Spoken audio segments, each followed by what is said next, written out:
Good evening. Last கிளாஸில் நம்ம இது வரைக்கும் பார்த்தோன்னா இந்த ப்ரைம் நம்பர்ஸ் இது வரைக்கும் பார்த்தோன்னு நினைக்கிறேன். கரெக்டுங்களா? சொல்லுங்கள். ஸோ இப்போ ப்ரைம் நம்பர்ஸ் அப்படிங்கிறது தெரியும், நம்ம ஏற்கனவே சொல்லியிருக்கோம். ப்ரைம் நம்பர்ஸ் அப்படின்னா ரெண்டு வகுத்திகள் இருக்கணும். Only two divisor exactly. 100க்குள்ளே 25 ப்ரைம் நம்பர்ஸ் இருக்குது. 1லேருந்து 50க்குள்ளே 15 இருக்குது. 51லேருந்து 100க்குள்ளே மீதி உள்ள 10 இருக்குது. மொத்தம் 100ல் வந்து காம்போசிட் நம்பர் வந்து 74 இருக்குது. 1ங்கிறது பகு எண்ணம் கிடையாது, பகா எண்ணம் கிடையாது. Neither prime nor composite. Smallest prime நம்பருங்கிறது 2, ஸ்மாலஸ்ட் காம்போசிட் நம்பருங்கிறது 4. ஒரே ஒரு ஈவன் பிரைம் நம்பர் தான் இருக்குது, அதுதான் 2. அடுத்து இது ரொம்ப முக்கியமானது, சார் பகா எண்கள். இதை வந்து இங்கிலீஷில் கோ பிரைம் அப்படின்னு சொல்லுவோம். கோ பிரைம். சார் பகா எண்கள்லாம் என்ன? இது நமக்கு ரொம்ப ரொம்ப முக்கியங்க. இதை வந்து நம்ம எல்சிஎம் ப்ராப்ளம்லாம் போடுவோம், அப்போ வந்து தெரிஞ்சுக்கணும். சார் பகா எண்கள் அப்படின்னா எப்போ 2 பகா எண்களை வந்து சார் பகா எண்கள் அப்படின்னு சொல்லுவோம் அப்படின்னா, அந்த 2 நம்பருக்கு வந்து பொதுவான வகுத்தி இருக்கக்கூடாது. There is no common divisor. 2 நம்பருக்கு தான் நம்ம சார் பகா எண்கள் பற்றி பேசுவோம். இப்போ பாருங்களேன், இப்போது 4,7 இது வந்து சார் பகா எண். ஏன் அப்படின்னா இது 2க்கும் பொதுவான வகுத்தி கிடையாது. There is no common divisor other than 1. 1 வந்து பொதுவான வகுத்தி, எல்லா நம்பருக்குமே 1 இருக்கும், அதை தவிர வேறு ஏதாவது இருக்கணும். இப்போ ஃபார் எக்ஸாம்பிள் பாருங்களேன், 8ம் 10 வந்து கோ பிரைம் கிடையாது. ஏன் அப்படின்னா 8ஐயும் 10ஐயும் வந்து 2 வகுக்கும். சரிங்களா? அப்போது இது 2க்கு பொதுவான வகுத்தி இருக்கக்கூடாது. அப்படி இல்லைன்னா வேற எப்படி சொல்லலாம் அப்படின்னா, அந்த 2 நம்பரை இப்படி எழுதுங்க, 4/7 எழுதுங்க. அடிக்க முடியுமா? முடியாது. இதே 8/10 பாருங்க, அடிக்கலாம், சுருக்கலாம். அப்போது இது 4/5ன்னு எழுதலாம். அப்போ 8, 10ங்கிறது சார்பகா எண்கள் கிடையாது. ஆனால் 4, 5ங்கிறது சார்பகா எண்கள். அப்போது ஏக்கமா பிங்கிறது சார்பகா எண்கள் அப்படின்னு எப்போ சொல்லுவோம் அப்படின்னா, இது 2க்கும் பொதுவான வகுத்தி இருக்கக்கூடாது. இதை ஹையஸ்ட் காமன் ஃபேக்டர் வந்து 1 இருந்துச்சுன்னா சார்பகா எண்கள்னு சொல்லுவோம். அப்போ ஹையஸ்ட் காமன் ஃபேக்டர்னா என்னதுன்னா மீ போ வா. 2 நம்பர் வந்து சார்பகா எண்களாக இருக்கணும்னா அதில் ஒன்றுமே பகா எண்ணாக இருக்கணும்னு அவசியம் கிடையாது. நீங்கள் பாருங்கள், எந்த 2 கண்டினியூஸ் நம்பர் வந்து எப்போவுமே வந்து பார்த்திங்கன்னா சார்பகா எண்களாக இருக்கும்.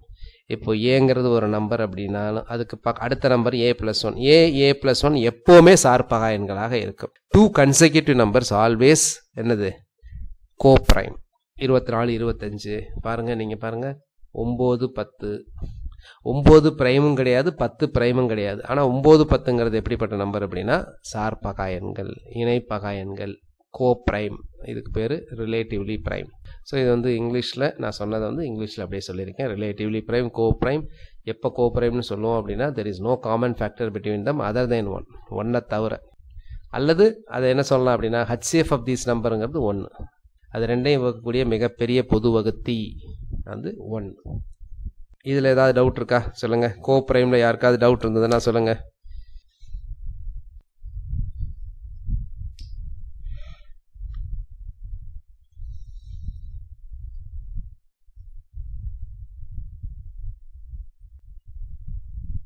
அடுத்து வந்து பார்த்தீங்கன்னா பார்க்க போகிறது பெர்ஃபெக்ட் நம்பர்.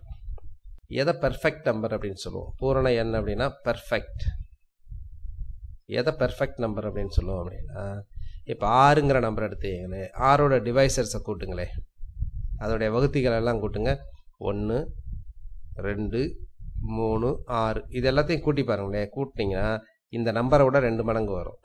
அல்லது இந்த நம்பரை விட்டுட்டு மற்ற வகுத்திகளை எடுத்தீங்க அப்படின்னா 1, 2, 3 கூட்டினீங்கன்னா 6 வரும்.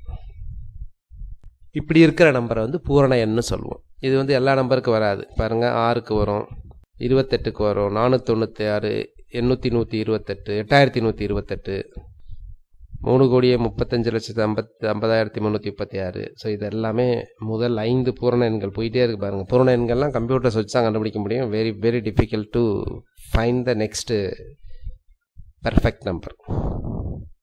இப்போ 28 சரியாக இருக்கா அப்படின்னு பாருங்கள்.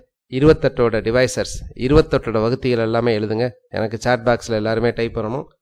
28ஓட வகுத்திகளை வரிசையாக எழுதுங்க.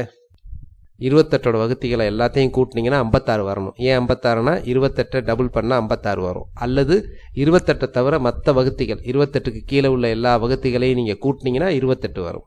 அப்படி வந்துச்சுன்னா அது வந்து பெர்ஃபெக்ட் நம்பர். 28ஓட டிவைசர்ஸை எல்லாருமே டைப் பண்ணணும்.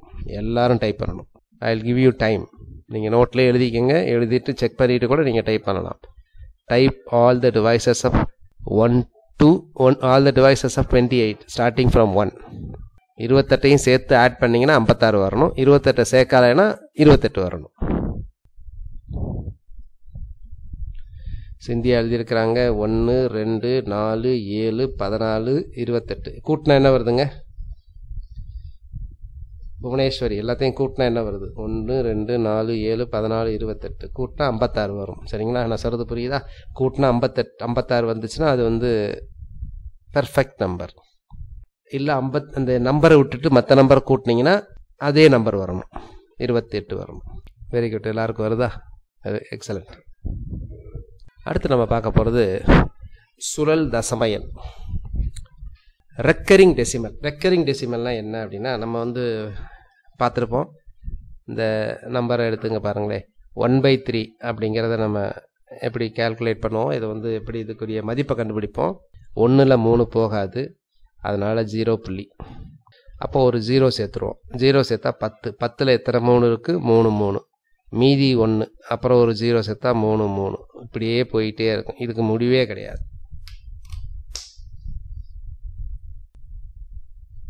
இப்படி இருக்கிற நம்பருக்கு பேர் தான் ரெக்கரிங் நம்பர். ரெக்கர் அப்படின்னா என்ன அர்த்தம் அப்படின்னா, திரும்ப திரும்ப வர்றதுக்கு பேர் ரெக்கர். சில குரூப் 4 இதெல்லாம் எழுதுகிறவங்களுக்கு, குரூப் 2 எழுதுகிறவங்களுக்கு வந்து பார்த்திங்கன்னா டிரான்ஸ்லேஷன்ஸும் கேட்பாங்க. அதனால் சில வார்த்தைக்குரிய தமிழ் வார்த்தைகளும் தெரிஞ்சு வச்சுக்கணும் நீங்கள். ரெக்கர், ரெக்கர்னா ரீஅக்கர்னு அர்த்தம். அக்கர்னா வர்றது, ரீஅக்கர்னா திரும்ப திரும்ப வர்றதுன்னு அர்த்தம். ஸோ அதுதான் அந்த காயின் பண்ணி தான் ரெக்கரிங். அப்போ இந்த ரெக்கரிங் அப்படின்னா திரும்ப திரும்ப வரக்கூடிய எண். அப்போ இந்த 1/3ங்கிறத எப்படி எழுதுவோம் அப்படின்னா, 1/3 வந்து 0.3க்கு மேலே ஒரு பார் போட்டுருவோம். பார் போட்டால் என்ன அர்த்தம்? இந்த 3ங்கிறது திரும்ப திரும்ப திரும்ப திரும்ப வரும்னு அர்த்தம். புரியுதுங்களா நான் சொல்கிறது என்னன்ட்டு?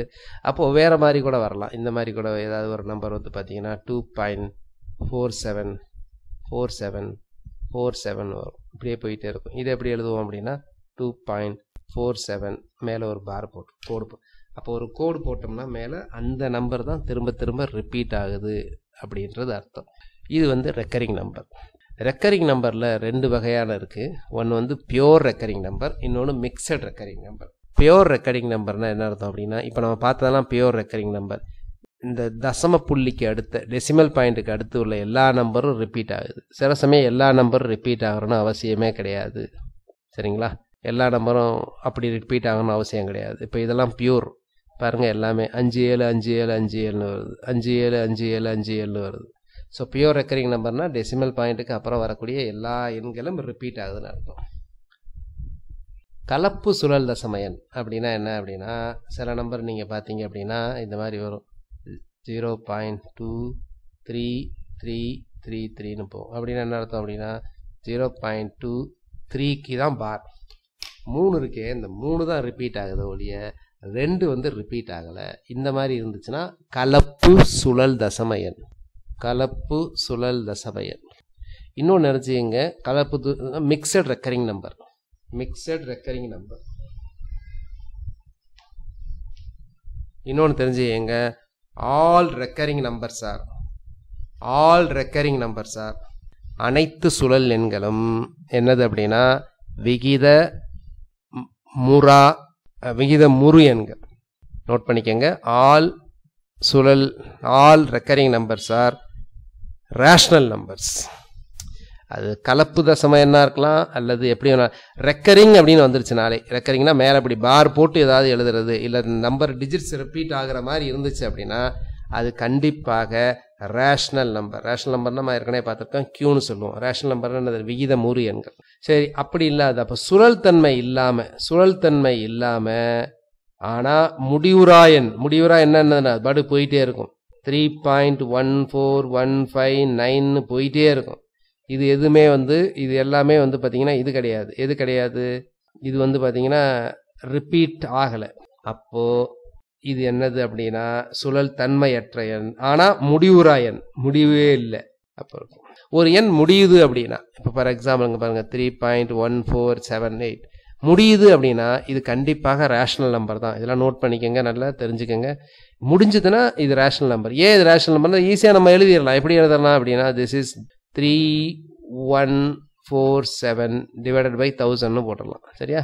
3.147 3147 by 1000 போட்டுருவோம். அப்போ P/Qங்கிற ஃபார்மேட்டில் எழுதிட்டா இது ரேஷனல் நம்பர் ஆகிடும். சொல்கிறேன், நான் சொல்கிறது புரியுதா? சொல்லுங்கள், எஸ் டைப் பண்ணுங்க.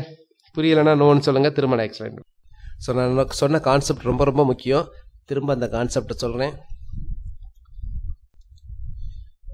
All recurring numbers are rational numbers. அனைத்து சுழல் எண்களும் விகிதமுறு எண்கள். அந்த சுழல் எண்கள் எப்படி இருக்கலாம் அப்படின்னா, பியோர் ரெக்கரிங்காக இருக்கலாம் அல்லது மிக்சட் ரெக்கரிங்காக இருக்கலாம். அது கலப்பு சுழல் எண்ணாக இருக்கலாம் அல்லது முழு சுழல் எண்ணாக இருக்கலாம். எப்படி இருந்தாலும் சுழல் எண்ணுன்னு வந்துருச்சுனாலே அது விகிதமுறு எண்கள். ரெக்கரிங் அப்படின்னு வந்துச்சுனாலே அது விகிதமுறு எண்கள். அதே மாதிரி ஒரு முடிவுறுன்னு என்னது, டெசிமல் பாயிண்ட் ஒரு 4 5 இல்லை 7 இல்லை 10 இல்லை 100 1000 அப்படின்னு இருந்துச்சு அப்படின்னா அதுவும் விகிதமுறு எண்கள். அப்போ விகிதமுறா எண்கள்னா என்னதுன்னா, அது சுழல் தன்மை இருக்கக்கூடாது, அப்போ முடிவுறா இருக்கணும், போயிட்டே இருக்கணும். அப்படி இருந்துச்சுன்னா அதுதான் என்னது, irrational numbers. All irrational numbers are non-ending non-recurring numbers. So இதெல்லாமே நோட் பண்ணிக்கோங்க. பெர்ஃபெக்ட் நம்பர்ஸ் மட்டும் சொல்லுங்கள் சார். பெர்ஃபெக்ட் நம்பர்ஸ்னால் ஒன்றும் கிடையாதுங்க. பெர்ஃபெக்ட் நம்பர்ஸ்னால் பூரண நம்பர், பூரண எண். பூரண எண்ணா என்னதுன்னா, ஏதாவது ஒரு எண்ணை எடுத்துங்களே. இப்போ ஃபார் எக்ஸாம்பிள் நான் 10 பூரண எண்ணா அப்படின்னு செக் பண்ண போகிறேன். 10ஓட வகுத்திகள்லாம் எழுதுங்க. 1 எழுதி அது எல்லாத்தையும் கூட்டுங்க. 1 2 5 10 கூட்டினீங்கன்னா இந்த நம்பரை விட 2 மடங்கு வரணும், 20 வரணும். 20 வருதான்னு பாருங்கள், வரலை. வராதனால 10ங்கிறது பூரண எண் கிடையாது. 6ங்கிறது பூரண எண். ஏன் அப்படின்னா 6ஓட வகுத்திகள்லாம் கூட்டுங்க. 1 + 2 + 3 + 6 கூட்டினீங்கன்னா இந்த டபுள் த நம்பர் வருது. அதே மாதிரி தான் 28க்கு பார்த்தோம். 496க்கு நீங்கள் பாருங்கள், அப்படி தான் வரும். மற்ற எல்லா நம்பருக்கும் இப்படி தான் வரும். புரிஞ்சதுங்களா? சீனுவாசன். இப்போது நான் ஏற்கனவே சொன்னேன், ரெக்கரிங் நம்பர்னால் அது கண்டிப்பாக விகிதமுறு எண்கள் அப்படின்னு சொன்னேன். அப்போது சுழல் தசம எண்ணாக இருந்தாக அது கண்டிப்பாக ஒரு விகிதமுறா எண்ணா தான். அப்போ விகிதமுறா எண்ணா எப்படி நம்ம மாற்றுறது? விகிதமுறு எண்ணா என்னது அப்படின்னா P/Qங்கிற ஃபார்மேட்டு. அப்போ P/Qங்கிற ஃபார்மேட்டில் எப்படி எழுதுறது பாருங்கள். அப்போ P/Qங்கிற ஃபார்மேட்டில் எப்படி எழுதுறது, எந்த நம்பரை எழுதுறதுனா ரொம்ப சிம்பிள். இது கேல்குலேஷன்ஸ், இதெல்லாம் நீங்கள் பண்ணாதீங்க, நான் உங்களுக்கு ஷார்ட்கட்டில் சொல்கிறேன். சரிங்களா? அது எப்படி வந்துச்சு அப்படின்னு சொல்கிறேன். இப்போது இந்த மாதிரி ஒரு நம்பர் இருக்குன்னு வச்சுங்களேன், 0.72 பார் அப்படின்னு இருந்துச்சுன்னா ரொம்ப சிம்பிளுங்க. என்ன பண்ணணும் தெரியுமா? பாருக்குள்ளே இது முழு சுழல் எண், பியோர் ரெக்கரிங் நம்பர். பாருக்குள்ளே இருக்க நம்பரை அப்படியே எழுதிருங்க. 72 கீழே எத்தனை டிஜிட்ஸோ அத்தனை 9 போட்டுருங்க. அவ்வளோதான், முடிஞ்சு போச்சு. இப்போ இங்கே பாருங்களேன், 0.8 பார் அப்படின்னா என்னதுன்னா 8/9. 0.1278 பார் அப்படின்னா என்னதுன்னா 0.1278 1278ன்னு போயிட்டே இருக்குது. அப்போ இது எப்படி எழுதுவீங்க? 1278/493. ஸோ அது ரொம்ப சிம்பிள்.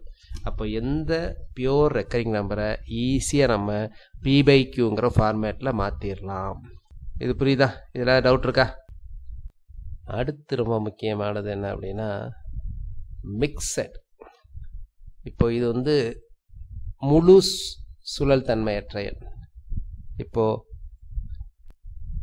அடுத்து பார்த்தீங்கன்னா உங்களுக்கு எங்கப்பா /9. நான் ஷார்ட்கட் சொல்லியிருக்கேன். இந்த நம்பர் கீழேக்கு எத்தனை இருக்கோ அத்தனை டிஜிட்ஸ் அத்தனை 9 போட்டுடணும். இது நீங்கள் கேல்குலேட்டரை யூஸ் பண்ணி பாருங்கள். 8/9 கேல்குலேட்டரை தட்டினீங்கன்னா 0.8 பார்னு வரும். இப்போ ஒரு நம்பர் உங்களுக்கு கொடுக்குறேன், நீங்களே கண்டுபிடிங்க. அப்புறம் நம்ம ஆன்லைனில் அதை கேல்குலேட்டரில் வெரிஃபை பண்ணிக்கலாம். இந்த நம்பரை எப்படி எழுதுவீங்க? 0.378 பார். இதை எப்படி எழுதுவீங்க சொல்லுங்கள்? Very good. 378 divided by 999 1 2 3 4 equal to போடுங்க. பாருங்கள் எப்படி வருதுன்னா 0.378 378 378 அப்படியே போயிட்டே இருக்கும். இதை சும்மா நிப்பாட்டி வச்சுட்டாங்க, ஆனால் அந்த நம்பர் போயிட்டே இருக்கும். இதில் ஏதாவது டவுட் இருக்கா இருக்காது? இப்போது மிக்சடை எப்படிங்க கண்டுபிடிக்கிறது, மிக்சடுக்கு எப்படி பண்ணுறது அப்படிங்கிறத நான் சொல்கிறேன். இப்போ ஒரு நம்பர் இருக்க வச்சுங்களேன் 0.358. இது எப்படி எழுதுவோம்? 0.3585858 மட்டும் தான் என்ன ஆகிட்டு இருக்கும், ரிப்பீட் ஆகிட்டே போயிட்டுருக்கும். 3 வந்து அதே தான் இருக்கும். அப்போது இந்த மாதிரி இருக்கிறத நம்ம எப்படி வந்து எழுதுறது? இது வீதமுறு எண்கள்னு சொல்லியிருக்கோம். அப்போ இதை எப்படி இந்த ஃபார்மேட்டில் எழுதுறோம்? இதை மட்டும் கொஞ்சம் கவனிங்க. என்டையர் நம்பர் புள்ளிக்கு அப்புறம் தசம புள்ளி இருக்க என்டையர் நம்பரை எழுதிருங்க. 358ன்னு எழுதிருங்க. அடுத்து மைனஸ் போட்டுருங்க. போட்டுட்டு ரைட். ஸோ இதை எப்படி எழுதுறது அப்படின்னா இங்கே பாருங்கள் 358 எழுதிருங்க. எழுதிட்டு அடுத்து என்ன பண்ணணும் அப்படின்னா இது வந்து மிக்சட். அப்போது மைனஸ் எது அப்படின்னா இந்த பாரில் இல்லாத நம்பரை கழிக்கணும். சரிங்களா? பாரில் இல்லாத நம்பர் கழிக்கணும். எது வந்து சுழல்தன்மை இல்லாமல் இருக்கோ அதை கழிக்கணும். டிவைடட் பை பாருக்கு கீழே இருக்க நம்பருக்குலாம் நம்ம ஏற்கனவே எத்தனை நம்பர் இருக்கோ அத்தனை 9 போடணும்னு சொல்லியிருக்கேன். இங்கே 2 9 இருக்குது. அப்போ பாரில் இல்லாத நம்பருக்கு ஒரு 0 போடணும். அப்போ இதுதான் ஆன்சர். அப்போ இதை சுருக்குனீங்க அப்படின்னா 355/990. அப்போ 355/990 தான் இந்த மாதிரி வரும். 0.35858ன்னு போயிட்டே இருக்கும். அதையும் நம்ம செக் பண்ணிடுவோம். 355/980. 355/990 ஈக்குவல் டு பாருங்கள் 0.358585858ன்னு போயிட்டே இருக்குது. சரிங்களா? இப்போ நான் ஒரு ப்ராப்ளம் கொடுக்குறேன், அதை கரெக்டாக ஆன்சர் பண்ணுங்கள். What is 0.7281? இதுக்கு ஆன்சர் சொல்லுங்கள். கரெக்டாக சொல்லுங்கள் பார்க்கலாம். எக்ஸலண்ட், எல்லாம் கரெக்டாக போட்டிருக்கீங்க. என்ன எப்படி இதை போடணும்? என்டையர் நம்பரை எழுதிடணும். 7281 மைனஸ் இதில் இல்லாத நம்பர், பாரில் இல்லாத நம்பர் 72. அப்போது 72 பை பாரு கீழே 2 நம்பர், அப்போ அத்தனை 9 போட்டணும். பாரில் இல்லாது எத்தனையோ அத்தனை 0 போடணும். இங்கே 2 நம்பர் இருக்குது, ஸோ அத்தனை 0. அப்போ 7281 மைனஸ் 72. அப்போ இது என்ன வரும் அப்படின்னா 72099900. செக் பண்ணிடுவோமா? 7209 டிவைடட் பை 9900 ஈக்குவல் டு பாருங்கள் 0.7281818181 வந்துக்கிட்டே இருக்கு. கரெக்டா? ஸோ நம்ம அப்போது பியோர் ரெக்கரிங் நம்பரையும், அதாவது முழு சுழல் தன்மையுள்ள நம்பரையும், மிக்சட் ரெக்கரிங் நம்பரும், கலப்பு சுழல் தன்மையுள்ள நம்பரையும் எப்படி விகிதமுறா என்ன, அதாவது P/Qங்கிற ஃபார்மேட்டில் எழுதலாம் அப்படிங்கிறத பார்த்துருக்கோம். இதை பேஸ் பண்ணி கொஷின்ஸ்லாம் கேட்பாங்க. ஒரு தடவை கேட்ட questions, what is the value of this கேட்டிருந்தாங்க. இதனுடைய மதிப்பு என்ன? எக்ஸலண்ட். இதனுடைய மதிப்பு என்ன வரும் அப்படின்னா, அப்போ இது 2/9 ப்ளஸ் நமக்கு இது தெரியும், பார்னா 7/9 போட்டுருவோம். இப்போ 2/9 ப்ளஸ் 7/9ங்கிறது என்னதுன்னா 9/9 which is equal to 1. அடுத்து அதே மாதிரி இன்னொன்று சொல்லுங்கள். இப்போ நான் உங்களுக்கு சொல்கிறேன் பாருங்களேன், இது கரெக்டாக யாருன்னு கரெக்டாக சொல்லுங்கள். நம்ம கலப்பு பின்னமாக எழுதுவோம் தெரியுமா? கலப்பு பின்னம்னா என்னதுன்னா நம்ம ஏற்கனவே உங்களுக்கு சொல்லியிருக்கேன். இப்போ 15/7 எப்படி எழுதுவோம்? 2 7 14, 1/7ன்னு எழுதுவோம். கரெக்டாக? அப்போ கலப்பு பின்னம்னா இது கலப்பு பின்னம். கலப்பு பின்னம்னா இந்த மாதிரி எழுதுவோம், AB/C. எதை எழுதுவோம் அப்படின்னா இம்ப்ராப்பர் ஃப்ராக்ஷனை தான் இப்படி எழுத முடியும். தகா பின்னத்தை தான் இப்படி எழுத முடியும் அப்படிங்கிறது பேப்பர். தகா பின்னம்னா என்னது? நியூமரேட்டர் மேலே உள்ள நம்பர் கீழே உள்ள நம்பரோட பெருசாக இருக்கணும். சரிங்களா? அப்போது AB/Cங்கிறது A + B/Cயா A × B/Cயா? சொல்லுங்கள் பார்க்கலாம். இது வந்து A, இது வந்து B. எது ஆன்சர்னு சொல்லுங்கள். இதுக்கு ஆன்சர் இதுவா இதுவா? AB/C. இது ஒரு கலப்பு பின்னம், மிக்சடு ஃப்ராக்ஷன். இது வந்து A + B/Cன்னு சொல்லுவோமா, A × B/Cன்னு சொல்லுவோமா? எல்லோரும் டைப் பண்ணுங்க. ஓகே. ஸோ இதில் எது கரெக்டு அப்படின்னு பார்க்கலாம். அப்படின்னு பார்த்தீங்கன்னா நிறைய பேர் ஏன்னு போட்டிருக்கீங்க. ஏ தான் கரெக்டு, பிங்கிறது வராது. நீங்கள் எந்த நம்பர் வேணாலும் எடுத்து பாருங்கள். 3 2/4 இது என்ன பண்ணுவோம் அப்படின்னா இது 3 + 2/4 தான். ஏன் அப்படின்னா 4 12 + 2 14/4ன்னு எழுதுவோம். பெருக்க மாட்டோம். பெருக்குனீங்கன்னா என்ன அர்த்தம்? 3 2/4ன்னு பெருக்குனீங்கன்னா எப்போவுமே ஒன்று பண்ணும்போது செக் பண்ணி பார்த்துருங்க கரெக்டாக வருது. அது 6/4ன்னு வரும். இது 6/4 கிடையாது. சரிங்களா? ஓகே. இதெல்லாம் டிஎன்பிஎஸ்சி எக்ஸாமில் கேட்ட கொஸ்டின்ஸ் மாடல். இதெல்லாம் எக்ஸாமில் கேட்ட மாடல். இதுக்கு கரெக்டாக ஆன்சர் பண்ணுங்கள். இந்த கொஷினுக்கு என்ன ஆன்சர் நல்லா புரிஞ்சுக்கணும். இது ரொம்ப ரொம்ப கான்செப்ட் பேஸ்டு ஒரு எனக்கு தெரிஞ்ச ஒரு டிஎன்பிசியில் கேட்ட கொஷின்ஸில் ஒரு எக்ஸலண்ட் கொஷின் இது. கான்செப்ட் புரிஞ்சாதான் இதை ஆன்சர் பண்ண முடியும். ஒன்றே ஒன்று தெரிஞ்சுங்க, ஜீரோவால் வகுக்கவே கூடாது. நான் ஏற்கனவே சொல்லியிருக்கேன் ஆரம்பத்திலேயே, எந்த ஒரு ஈக்குவேஷன்லையும் மேத்ஸ்லையும் ஜீரோவால் வகுக்கவே கூடாது. ஜீரோவால் வகுத்தா அது வந்து இன்டிட்டர்மினன்ட், தவறான விஷயம். இதுக்கு ஆன்சர் என்ன? டின்னு கொடுத்துருக்கீங்க, ஏ சொல்லியிருக்கீங்க. அடுத்து வந்து செகண்ட் வந்து ராங்குன்னு சொல்லியிருக்கீங்க. Right. Square root of X power 16 அப்படிங்கிறது என்னது அப்படின்னா, திஸ் இஸ் எக்ஸ் பவர் 8. ஏன் அப்படின்னா எக்ஸ் பவர் 16 அப்படின்னா ரூட் எடுத்துட்டிங்கன்னா 1/2ன்னு அர்த்தம். அப்போ இந்த மாதிரி போட்டிங்கன்னா எக்ஸ் பவர் 16 × 1/2. அப்போ 16 × 1/2னா எக்ஸ் பவர் 8 ஆகும். ஸோ அப்போ இது தப்பு. அடுத்து AX is equal to BX. AX is equal to பிஎக்ஸ்னா என்ன அர்த்தம்? ரெண்டு பக்கமும் எக்ஸை கேன்சல் பண்ணுறீங்க. கேன்சல் பண்ணுறீங்கன்னா என்ன அர்த்தம் அப்படின்னா ரெண்டு பக்கமும் எக்ஸால் டிவைட் பண்ணுறீங்க. அப்போ டிவைட் பண்ணும்போது நம்ம எக்ஸ் ஜீரோவா இல்லையாங்கிறது தெரியாது, கொடுக்கல. ஸோ அப்போ கொடுக்காத போது நீங்கள் வந்து இது மாதிரி டிவைட் பண்ணக்கூடாது. எப்போவுமே AX is equal to BX அப்படின்னு சொல்லிட்டு அடுத்து ஏ ஈக்குவல் டு பின்னு எழுதுனீங்கன்னா எக்ஸ் நாட் ஈக்குவல் டு 0ன்னு தெரிஞ்சால் மட்டும்தான் இந்த மாதிரி எழுத முடியும். அப்போ இதுவும் தப்பு.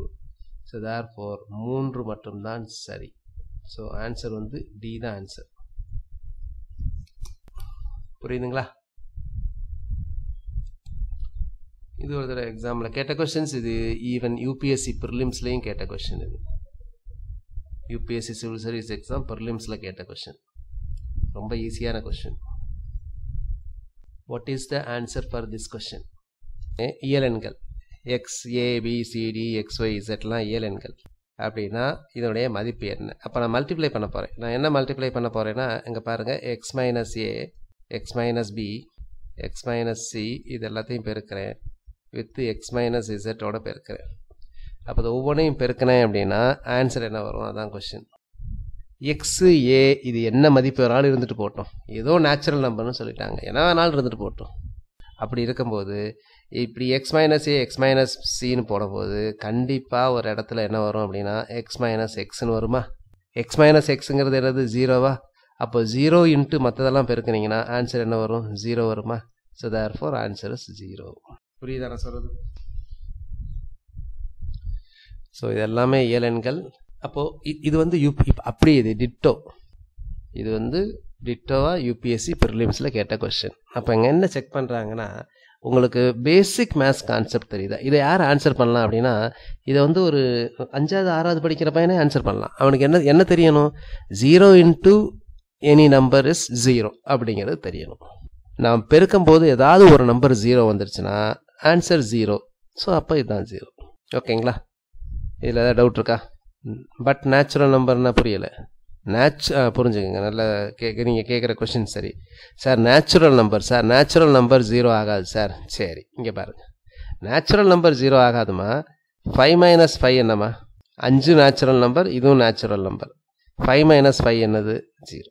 நான் பாருங்கள் எல்லாமே நேச்சுரல் நம்பர் தான் எழுதுனேன். இங்கே பாருங்கள், 7 - 2, 7 - 3 இன்ட்டு 7 - 7 இதோடைய மதிப்பு என்னம்மா? சரண்யா எல்லாத்தையும் பெருக்கிறம்மா. 7 - 2, 7 - 3, 7 - 4 டாட் டாட் டாட் 7 - 7 இதனுடைய மதிப்பு என்ன? இதனுடைய மதிப்பு 0 தானே. 0ங்கிறது நேச்சுரல் நம்பர் கிடையாது. பட் இந்த ப்ராடக்ட் வந்து 0 ஆகுதுன்னு சொல்லுவாங்க. 0 நேச்சுரல் நம்பர்னு சொல்லவே இல்லை. 0ங்கிறது இயலெண் கிடையாது. 0ங்கிறது முழு எண்ணில் தான் வரும். இப்போ இதெல்லாம் ஒரு பேசிக் கொஸ்டின்ஸ். நம்ம இன்னும் நிறைய சிம்பிளிஃபிகேஷன்ஸ் ஃபார்முலாலாம் பார்க்க போகிறோம். இதில் ஏபி ஜிபி பார்க்க போகிறோம், ப்ராபபிலிட்டியும் பார்க்க போகிறோம். ப்ராபபிலிட்டிலேருந்து கொஸ்டின்ஸ் கேட்பாங்க. இந்த ப்ராபபிலிட்டி கொஸ்டின்ஸ் வந்து தனியாக நம்ம சிலபஸ்லேயே இல்லை, ஆனாலும் ஒவ்வொரு தடவையும் ப்ராபபிலிட்டி கேட்டுகிட்டே இருப்பாங்க. சரிங்களா? ப்ராபபிலிட்டிங்கிறது ரொம்ப முக்கியமான கொஸ்டின்ஸ். அடுத்த கிளாஸே வந்து ப்ராபபிலிட்டி தான். இது எல்லாமே சிம்பிளிஃபிகேஷன்ஸ்குள்ளேயே கொண்டாந்துருவோம். இப்போ இதனுடைய இதுக்கு என்னங்க answer? How many digits are required for numbering the pages of book having 300 pages? அதாவது ஒரு புக் இருக்குங்க, ஒரு புக்கில் வந்து 300 பேஜ் இருக்குது. அந்த 300 பேஜை வந்து எழுதுறதுக்கு டிஜிட்ஸ் எத்தனை தேவை? டிஜிட்ஸ் எத்தனை தேவைன்னா நல்லா புரிஞ்சுங்க. இங்கே பாருங்கள், நான் 1 + 2 + 3 + 4 இத்தனை இதை எழுதுறேன்னு வச்சுக்கங்களேன். இது மாதிரி நான் பிரிண்ட் இது எழுதுறதுக்கு எத்தனை டிஜிட்ஸ் தேவை? 1 2 3 4 டிஜிட்ஸ் தேவை. இப்போ இந்த மாதிரி பண்ணுறேன்னு வச்சுங்களேன், 1 2 3 4 5 6 7 8 9 10 சொல்லுங்க பார்க்கலாம். இந்த 10 இலக்கங்களை 10 டிஜிட்ஸ் எழுதுறேன்ல, 10 நம்பர் எழுதியிருக்கேன் பாருங்க. இந்த 10 நம்பர் எழுதுறதுக்கு எனக்கு எத்தனை இலக்கங்கள் தேவைப்படும் சொல்லுங்க பார்க்கலாம். 1 2 3 4 5 6 7 8 9. 10க்கு மட்டும் 2 இலக்கம் வேணும். அப்போ 10க்கு 2 இலக்கம் வேணும் அப்படின்னா மொத்தம் எவ்வளவு அப்படின்னா இது எழுதுறதுக்கு 11 தேவைப்படும். தனலட்சுமி நீங்கள் 55 சொல்கிறீங்க, கூட்டுறது கிடையாது இது. இப்படி வச்சு எங்களை கொஸ்டின்ஸ் எப்படி வேணாலும் கேட்கலாம். இது எப்படி கேட்பாங்கன்னா 1லேருந்து 300 வரைக்கும் நான் டைப் பண்ணுறேன். டைப்ரைட்டரை யூஸ் பண்ணி டைப் பண்ணுறேன் அல்லது கம்ப்யூட்டரை யூஸ் பண்ணி டைப் பண்ணுறேன். எத்தனை இடம் நான் ப்ரெஸ் பண்ணியிருப்பேன், எத்தனை கீயை ப்ரெஸ் பண்ணியிருப்பேன். 1லேருந்து 10 வரைக்கும். இப்போ உங்களுக்கு ஒரு கொஸ்டின், தனலட்சுமிக்குரிய கொஸ்டின். 1லேருந்து 11 வரைக்கும் டைப் பண்ணுறேம்மா. 1 2 3 4 5ன்னு சொல்லி 11 வரைக்கும் டைப் பண்ணுறேன். எத்தனை தடவை கீயை ப்ரெஸ் பண்ணியிருப்பேன் சொல்லுங்கள் தனலட்சுமி. எத்தனை தடவை கீயை ப்ரெஸ் பண்ணியிருப்பேன்? 1லேருந்து 11 வரைக்கும் டைப் பண்ணுறேன். நல்லா புரிஞ்சுக்கங்க, 1லேருந்து 11 வரைக்கும் டைப் பண்ணுறேன். எத்தனை தடவை கீயை ப்ரெஸ் பண்ணியிருப்பேன்? அல்லது இப்படி வச்சுக்கங்க, 1லேருந்து 11 வரைக்கும் நோட்டில் எழுதுறீங்க, எத்தனை இலக்கங்களை எழுதியிருப்பீங்க? ரெண்டும் ஒன்று தான். தனலட்சுமி புரிஞ்சுக்கல, 11 கிடையாது. மற்றவங்க ஆன்சர் பண்ணுங்கள். 1லேருந்து 11 வரைக்கும் நான் டைப் பண்ணுறேன்னா எத்தனை இலக்கங்களை நான் யூஸ் பண்ணுவேன்? how many digits I use? வரிசையாக அவங்க நோட்டில் எழுதுறீங்க, 1லேருந்து 11 வரைக்கும் எழுதுறீங்க, எத்தனை நம்பர் எழுதியிருப்பீங்க? அதான கொஸ்டின். 13. அவ்வளோதான். புரியுதா? 23 கிடையாது ஜானகி, நீங்கள் எதை டைப் பண்ணும்போது தப்பாக பண்ணியிருக்கீங்க. கரெக்டாக? இப்போ தனலட்சுமி உங்களுக்குரிய கொஸ்டின், சரிங்களா? இதை கரெக்டாக ஆன்சர் பண்ணுங்கள். உங்களுக்குரிய கொஸ்டின் தனலட்சுமி. 11லேருந்து நான் எழுதுறதே அதான். 11லேருந்து 19 வரைக்கும் எழுதுகிறேன். 11லேருந்து 19 வரைக்கும் எழுதுகிறேன். எத்தனை இலக்கத்தை யூஸ் பண்ணியிருப்பேன்? 11லேருந்து 19 வரைக்கும் எழுதுகிறேன். எத்தனை இலக்கங்களை யூஸ் பண்ணியிருப்பேன்? Dhanalakshmi very good. 11லேருந்து 19னா மொத்தம் 9 நம்பர்ஸ் வரும். ஒவ்வொன்றுமே 2 இலக்கம். அப்போ மொத்தம் 18. சரிங்களா? இப்போ இதை சொல்லுங்கள், what is answer for this? அதே மாதிரி தான் 1லேருந்து 300 வரைக்கும் நான் எழுதுனேன்னா எப்படி கால்குலேட் பண்ணுறதுன்னு பண்ணுங்கள். நான் டெல் யூ ஈஸி. இது இந்த கொஸ்டின் ஆன்சர் பண்ணுங்கள். ரைட். இதுக்கு என்ன ஆன்சர் வருது? டி சொல்லியிருக்கீங்க, பி சொல்லியிருக்கீங்க. ஓகே, டிபி இது 2 தான் நிறைய பேர் சொல்லியிருக்கீங்க. என்ன வருதுன்னு பார்க்கலாம். இப்போ இதை எப்படி சால்வ் பண்ணுறது? 300 வரைக்கும் எழுதுறேன். நல்லா புரிஞ்சுங்க, கரெக்டாக பாருங்கள். 1லேருந்து 9 வரைக்கும் எழுதுறதெல்லாம் சிங்கிள் டிஜிட். அப்போ 1லேருந்து 9 வரைக்கும் நான் எழுதுறதுல மொத்தம் எத்தனை நம்பர் இருக்குது அப்படின்னு பார்த்தீங்கன்னா மொத்தம் 9 நம்பர் இருக்குது. ஒவ்வொன்றுமே சிங்கிள் டிஜிட். அப்போ நான் 9 தடவை ப்ரெஸ் பண்ணியிருப்பேன், அல்லது 9 தடவை நான் 9 டிஜிட்ஸை யூஸ் பண்ணியிருப்பேன். கரெக்டாக? அடுத்து 10லேருந்து 99 வரைக்கும் இது எல்லாமே பார்த்தீங்கன்னா 2 இலக்க எண்கள், 2 டிஜிட் நம்பர்ஸ். 10லேருந்து 99 வரைக்கும். 10லேருந்து 99 வரைக்கும் மொத்தம் எத்தனை எண்கள் இருக்குது அப்படின்னா அது கரெக்டாக கால்குலேட் பண்ணணும். சில பேர் 89ன்னு சொல்லி கால்குலேட் பண்ணிடுவீங்க, 90ன்னு கால்குலேட் பண்ணுவீங்க, 91 கால்குலேட் பண்ணுவீங்க. எப்படி கால்குலேட் பண்ணுறதுன்னா 9க்கு அடுத்த நம்பர் 10. அப்போ இந்த 99லேருந்து இந்த 9 கழிக்கணும். அப்போ 99லேருந்து 9 கழிச்சிங்கன்னா மொத்தம் எத்தனை நம்பர் வரும் அப்படின்னா மொத்தம் 90 நம்பர் இது மாதிரி இருக்குது. 10லேருந்து 99 எழுதிங்கன்னா மொத்தம் 90 நம்பர் இருக்குது. இது ஒவ்வொன்றுமே 2 இலக்க எண். அப்போ 90 × 2 பார்த்தீங்கன்னா 180.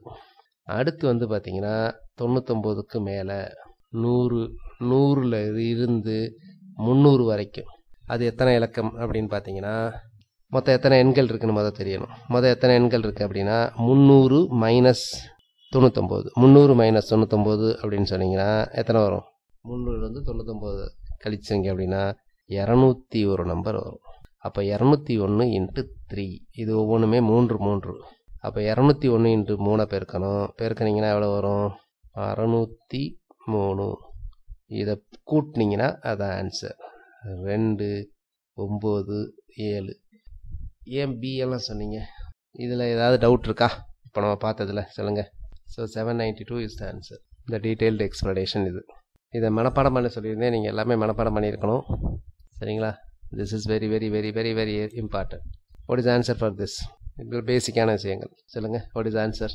இந்த மாதிரி ரொம்ப சிம்பிளான உள்ளது அடிக்கடி கேட்பாங்க, நீங்கள் பார்த்தீங்கன்னா தெரியும். இந்த மாதிரி ரூட்டுக்குள்ளே இருந்துச்சுன்னா இதிலேருந்து கால்குலேட் பண்ணிட்டு போயிட்டே இருக்கணும்.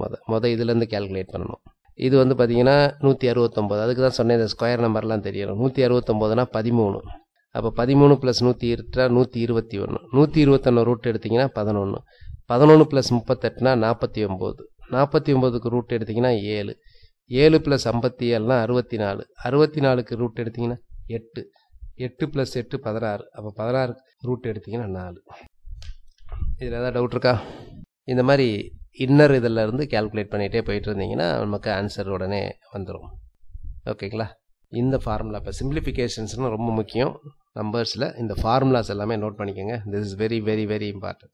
a⁻m அப்படிங்கிறது 1 கீழே வந்துச்சுன்னா a⁻m ஆகிடும்.